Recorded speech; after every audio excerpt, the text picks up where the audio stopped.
They conducted 2 PCR tests on 2 dead carcasses and determined that they have avian influenza, and therefore the rest of the herd must be culled, in other words, killed. We're talking around approximately 400 birds. They're clearly healthy. These are clearly healthy birds. For the last 5 days, I've been doing research and conducting interviews with some of the people who have their boots on the ground in this fight to save the ostriches. Hey everybody, Josh Sigurdson of World Alternative Media here, and we're joined once again by Dan Dix of Press for Truth in beautiful Squamish, British Columbia, Canada. And I wanted to go into something that's very important, that's all over the news, that I haven't had a chance to cover, but you've covered extensively. In fact, you went to the location, the Universal Ostrich Farm. It's all over the news right now for what the government wants to do to it, and the attempt by the government to take out all of the ostriches on the farm, kill all of them. And I want to kind of go into the reasoning behind that, what the story is, and of course what we're not being told about, which I think is extremely important here, because this actually gets a lot darker than it appears. Like, oh, we're just killing a bunch of ostriches. It's way darker than it appears. So I want to go into that with you, Dan, today. Can you explain the premise of this Universal Ostrich Farm story that is hitting news headlines all over the world right now? Sure. This whole thing tracks back, you can pretty much track it back to December of 2024, when this ostrich farm in Edgewood, British Columbia, found that a number of their birds were all of a sudden ill. I think 10 of them, I believe, died, was the first instance of something happening. Someone called the Canadian Food Inspection Agency and told them about this. Mm-hmm. The agency then called the farm and said, we would like to come and do some tests. The next time you have some birds die, please let us know, and we would like to test 2 dead carcasses. The farm said, yes, absolutely, government. If you would like to do that, you can come and do that. And that was their first mistake. Anyways, the Canadian Food Inspection Agency ended up coming down. They conducted 2 PCR tests on 2 dead carcasses and determined that they have avian influenza, and therefore the rest of the herd must be culled, in other words, killed. We're talking around approximately 400 birds. The judge has agreed with the Canadian Food Inspection Agency that they must be killed, just in case there's a chance that some of the other birds could still be sick or may get sick. But the fact is, we are now in June of 2025. If this was so-called contagion, avian flu that they're worried about spreading, would this not be provable that it's over? They're clearly healthy.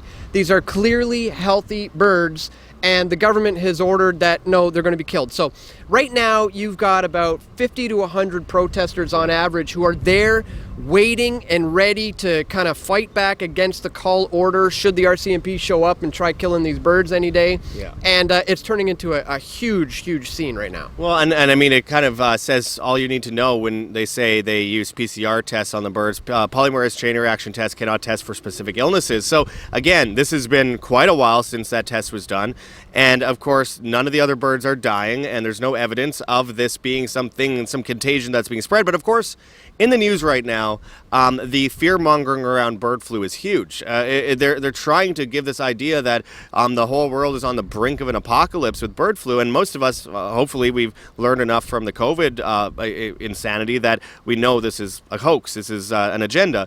But I want to kind of get deeper into that with you, Dan, because, okay, so what led to them, they do all these tests on these ostriches. What were they actually doing with these ostriches in the first place on this farm? Because a lot of people don't know the actual backstory of these ostriches and why they were being used on this farm. They weren't just like roaming around freely on a farm having a good time. Right. They were actually used in experiments. Can you talk about that? So it turns out these birds are not meant for human consumption. These birds are actually being used for research purposes. And when COVID-19, the pandemic hit in 2020, their business kind of pivoted into this area of research, and they linked up with a Japanese scientist called Dr. Sakamoto. They refer to him as Dr. Ostrich because this guy believes that there is powerful antibodies that can be harnessed within the ostrich egg to fight against upcoming variants like Omicron, Delta, whatever kind of new variant they may come up with. So here's where the story gets a little more nuanced, because we discover that this farm in Edgewood, BC is engaging in this type of research, which is essentially perpetuating the government narrative that you must be in fear of these types of viruses, and that it's like as if it's a real thing that you should be worried about. So there's a lot of people who are seeing this as a big pharma being concerned with what the farm is doing in terms of using antigens, for example, to create antibodies. Right. But at the same time, we're looking at it saying, wait, hang on a minute. Some people would suggest avian influenza has never even been isolated in a lab. Yeah. So isn't the point, isn't researching antibodies into that pointless, essentially? Yeah. And not only pointless, but dangerous for the narrative to continue to push the idea that COVID-19 is a contagion you have to be worried about. It seems like narrative-based normalization, the idea of making it appear as though they're doing something to stop something, and therefore, look at us, we've done all this research, we have evidence of this. And of course, we see the fear-mongering around bird flu going crazy right now. Of course, they are talking about recalling countless amounts of chickens. We're talking hundreds of millions of chickens around the world. The normalization of this is absolutely insane. Well, interestingly enough, in in British Columbia alone, since 2022, over 8 million birds have already been culled. Yeah. So this whole, everybody getting up in arms about the ostriches being culled, in a couple of days or whatever, this has been happening for, a long time. Like I said, since 2022, we're talking over 8 million. Yeah.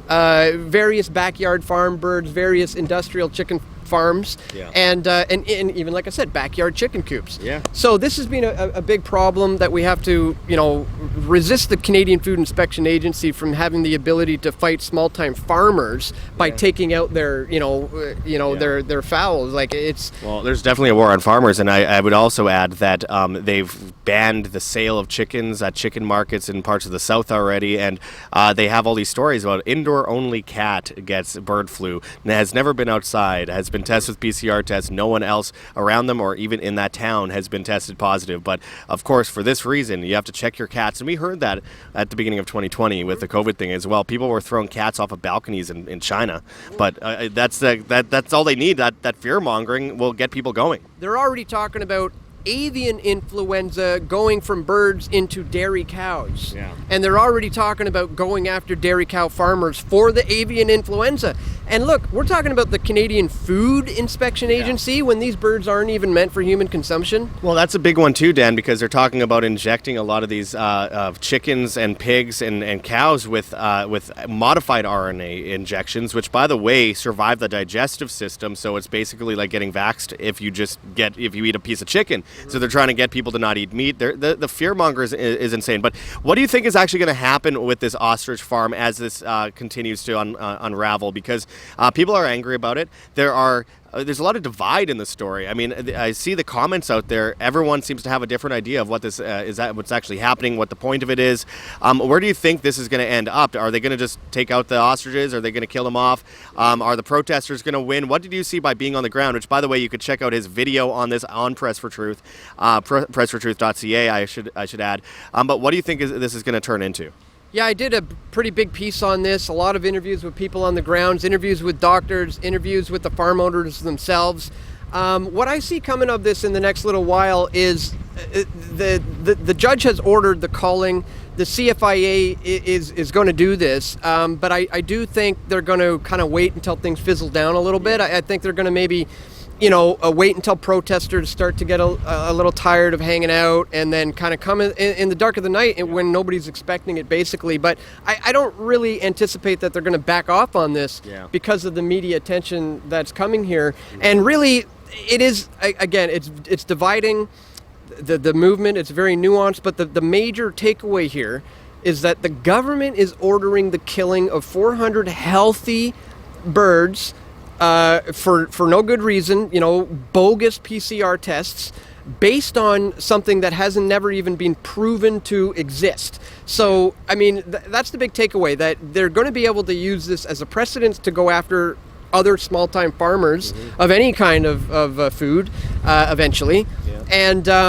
And so, yeah, the fact that they're doing research into antibodies and using, synthetic antigens that they're injecting them with and all that, that's all concerning. But I think the more kind of bigger, important takeaway here is that the finger of blame has to be pointed at the government. Yeah. It's not the farmers. We can argue the semantics of what kind of research is going on and this and that, but I mean, at the end of the day, the finger of blame should be pointed at the CFIA and the Canadian government for allowing them to have this call order. No, it's totally absurd what they're doing, and I should add that they've been going after farmers worldwide for quite some time. Trudeau has been going after them big time. Mark Carney supports a lot of the same climate policies, which also involve, by the way, what they're doing in the Netherlands, trying to get rid of 50% of all farms in the Netherlands, paying them to get rid of them, pennies on the dollar, by the way, and that's the second top agricultural exporter country in the world. They're doing it in Ireland, they're doing it all over the world, and the farmer protests have seemed to fizzled out, despite the fact that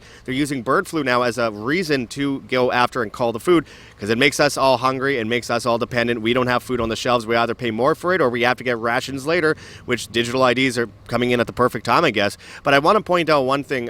In Saskatchewan, for example, there's a thing called the Emergency Planning Act, Sections 18 and Sections 18.1 that came out in 2021 revised, which said that the government is able to, under emergency orders, come into your house, take you, arrest you, kill your animals, destroy all the food, destroy any rations of food that they might have at a grocery store. They could take your house as their own property. They could do whatever they want to. They could overthrow your business at the snap of a finger just with an emergency order. They just need the right crisis. And of course, when I'm seeing what's happening with the ostrich farms, it kind of draws a parallel to what I saw with that. And then add in the United Nations Pact for the Future, which Canada signed on to alongside 192 other countries, which allows them to do net zero stuff where they can just kill off farm animals and give you digital IDs attached to your bank account and food rations. So I'm putting two and two together here, and I'm going, okay, this story seems to be at the very least normalization, the vast public normalization of this narrative or of this agenda to go forward, cull animals, and basically force us into bondage here. So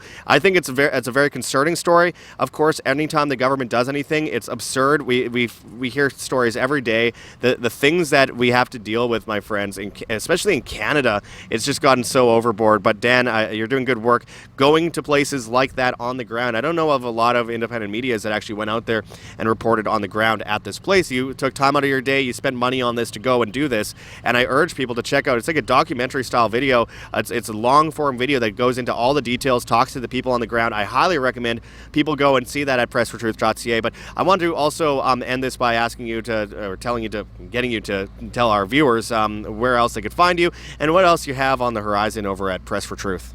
Well, if you want to help support my next expose, coming up in just 6 days from now, I'm heading out to Sweden, Stockholm, Sweden. I'm going to be going to cover the annual Bilderberg conference, as I have been for 19 years now. I started going in 2006. So I'm going to be there this year in Stockholm, Sweden. So if that's something you'd like to support, I do have a Go Get Funding campaign. You could find that at pressfortruth.ca, or maybe Josh could put it in the description or something. But it's in 6 days from now, I'll be heading there. And these are the guys who are the puppet string pullers at, essentially pretty close to the peak of the pyramid, who are really pulling the strings and having these types of things happen, like an attack on small-time farmers worldwide. So if we want to hack at the root of the problem, these are the people we have to expose. So, and if you want to help me hack at the root of the problem, check out my upcoming Bilderberg coverage at pressfortruth.ca. Yeah, this is go time right now worldwide. I mean, we've never seen anything like we are seeing right now. Even with the COVID psyop, I think things have rushed to this breaking point, so much so that we have no doubt there's going to be some interesting conversations happening at Bilderberg. Very powerful people talking about what they're going to do with you next, and that includes mostly the people having drinks. That's when all the stuff happens at Bilderberg. Not necessarily, it's like at Davos.